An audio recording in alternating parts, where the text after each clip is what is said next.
Dalam Bapa dan Putra dan Roh Kudus, amin. Allah yang penuh kasih, Yesus mulai mengungkapkan, merevelasikan siapa dirinya sebetulnya.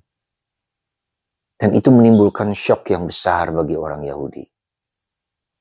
Yesus mulai mengakui bahwa dia adalah Allah. Bukan hanya anak Yosef, bukan hanya anak Maria, bukan hanya orang Nazaret, tapi dari Allah sendiri. Bantu kami ya Bapa untuk memahami misteri kodrat ilahi dan manusiawi Yesus.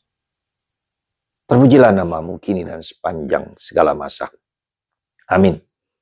Para saudaraku terkasih dalam Kristus, hari-hari ini kita akan melihat pewahyuan Yesus yang sesungguhnya.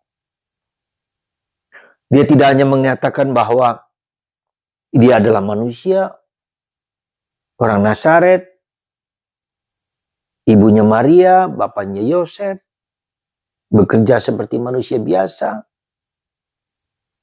Tapi dia sudah mulai mengatakan bahwa sebelum Abraham ada, saya sudah ada.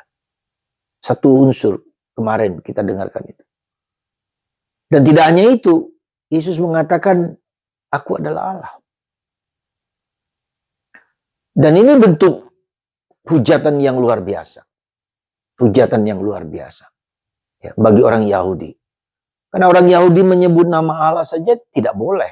Maka kata Yahweh diganti dengan Adonai. Diganti dengan Elohim. Maka dalam salah satu 10 perintah Allah mengatakan tidak boleh menyebut nama Allah dengan sembarangan. Nama Allah dengan sembarangan. Karena nama itu kudus. Nama itu suci. Nah, Yesus sekarang mengaku bahwa dia adalah Allah. Dan ini nanti menjadi sebab, menjadi alasan kenapa orang Yahudi sangat-sangat benci pada Yesus. Karena merupakan hujatan. Dan ini menjadi alasan Yesus disalibkan. Tak seorang pun boleh mengaku diri Allah. Tapi Yesus mau akhirnya pelan-pelan menyatakan, mengungkapkan siapa dia. Dia bukan hanya manusia. Kodrat Yesus sebagai Allah dan sebagai manusia. Dan hal ini juga tidak bisa dimengerti oleh orang-orang zaman sekarang pun. Ya. Bahkan saudara kita sebelah menganggap mana mungkin Yesus adalah Allah. Dia hanya sekarang nabi. Sama seperti mereka yang lain. Maka mereka tidak mengakui Yesus sebagai Allah yang besar dan agung. Maka itu ketika Yesus menampakkan diri dalam mimpi, dalam bentuk apapun kepada orang-orang non-Katolik. Dan menyatakan kuasanya yang begitu luar biasa. Ya, menunjukkan bahwa Yesus adalah sungguh-sungguh Allah dan sungguh-sungguh manusia. 100% Allah, 100% manusia. Bukan 50% manusia, 50% Allah, enggak. 100% Allah. Kodrat Allah dan kodrat manusia. Dan itu hampir tak termungkinkan dalam bayangan, dalam pikiran, dalam hati manusia. Hampir dalam diri kita sulit dipahami.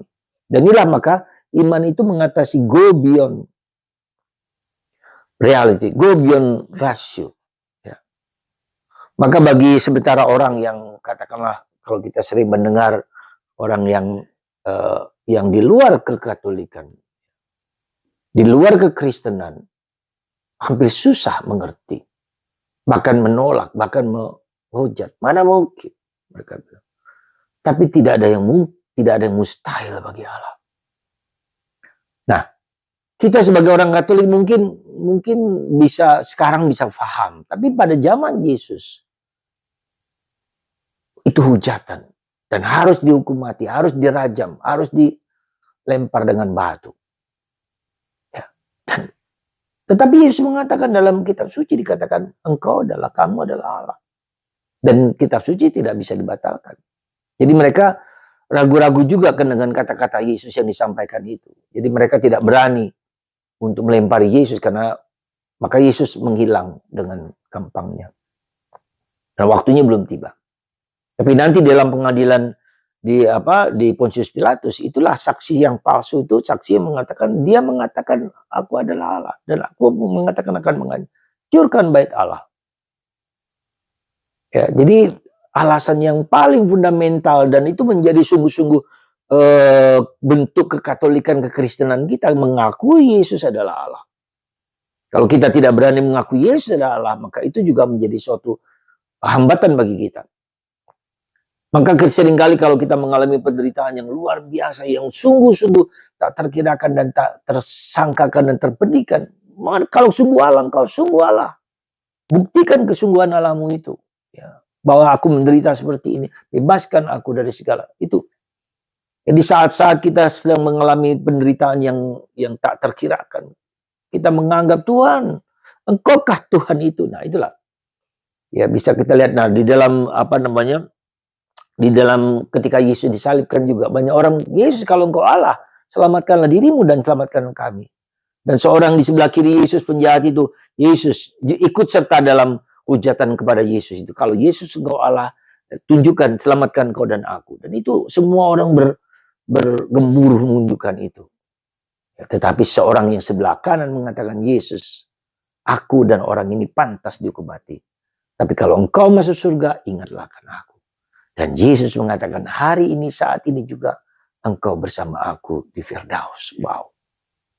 Ya, jadi saudaraku, bukan hanya saudara kita yang lain yang tidak mengakui Yesus sebagai Allah dan sebagai manusia. Kita juga seringkali juga ketika kita menghadapi penderitaan yang tak terkirakan, problem kehidupan yang tak selesai-selesai, kita berteriak dalam hati, Yesus, Yesus, engkaulah Tuhan, selamatkan aku. Aku sedih, aku susah, aku frustrasi, aku putus asa. Saudara, mari, ya, perjuangan dan pergulatan ini adalah sungguh-sungguh perjuangan dan pergulatan yang dahsyat, yang menunjukkan bahwa saatnya kita hanya tunduk kepada Tuhan, menyerahkan kepada Dia, apapun juga. Seperti Yesus kemudian, ke dalam tanganmu kuserahkan hidupku. Ya. Tuhan punya cara, punya metode, punya pendekatan, punya karya penyelamatan yang tak dapat dimengerti oleh manusia. Tundukkan kesombongan otak kita, tundukkan keangkuhan hati kita, tundukkan ke arogansi kita. Ya. Karena Yesus dalam sejarah sudah melakukan dan akan terus melakukan. Yesus dahulu, sekarang, dan akan datang tetap sama. Ya. Jadi kalau saya mengalami derita yang sangat pedih sekalipun, yang hampir tak mungkin tak terlukiskan, ingat kata-kata Yesus, ke dalam tanganmu kuserahkan hidupku. Engkaulah Allahku dan Tuhanku. Seperti Thomas, engkaulah Tuhan dan Allahku. Semoga iman kita diteguhkan dalam keadaan apapun. Yesus, engkaulah Raja, segala Raja, Alfa dan Omega. Berkat Tuhan atas Anda yang mengalami penderitaan, kesusahan, dan malapetaka atau penderitaan yang tak terkirakan. Dalam nama Bapa, Putra, dan Roh Kudus. Amin.